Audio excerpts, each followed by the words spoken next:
In the late 1970s and early 1980s, a series of brutal murders terrorized hikers in the San Francisco Bay Area. Between 1979 and 1981, at least 7 victims were found murdered on hiking trails in counties surrounding San Francisco. The killer targeted both men and women, attacking them in remote areas.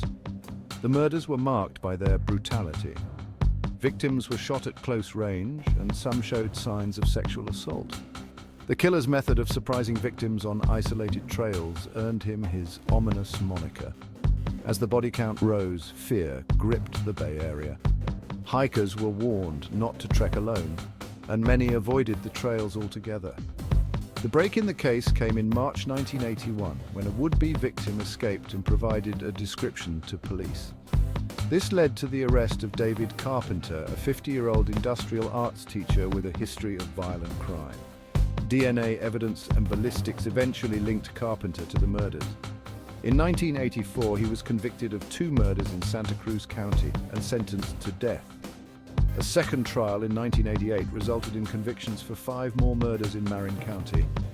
Today, Carpenter remains on death row in San Quentin State Prison.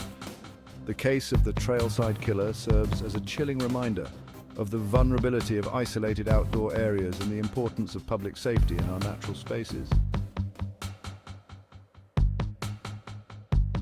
In the quiet Sierra Nevada mountains of California, a horrific crime shook the small resort town of Keddie on April 11, 1981. The Keddie Cabin 28 became the scene of a brutal quadruple homicide.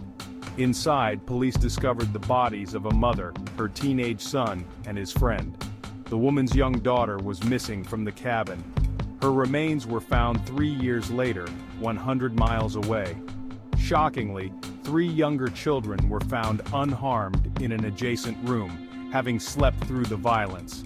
The crime scene was a nightmare of blood and brutality.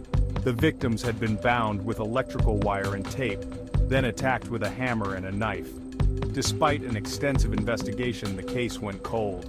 Suspects were questioned, but no charges were ever filed. For decades, the murders remained unsolved, haunting the community and the survivors.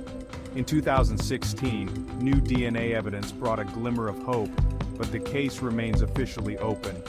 The Keddie Cabin Murders stand as one of America's most chilling unsolved crimes, a dark mystery in the heart of the mountains. Credits not provided.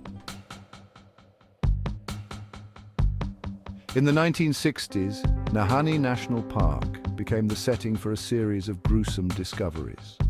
The story begins in 1964 when the headless body of a prospector was found in his sleeping bag near the Nahanni River. Just a year later, in 1965, 2 brothers ventured into the park searching for gold. Months later, their burnt skeletal remains were discovered inside their tent at Nahanni's notorious Headless Valley.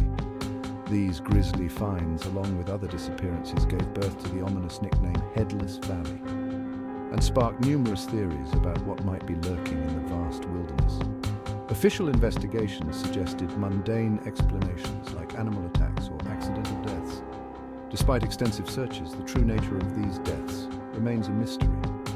Today, Nahanni National Park continues to draw adventurers and nature enthusiasts. The tent murders of Nahanni stand as a chilling chapter in Canadian history, where the beauty of nature and the darkness of human fear intertwine.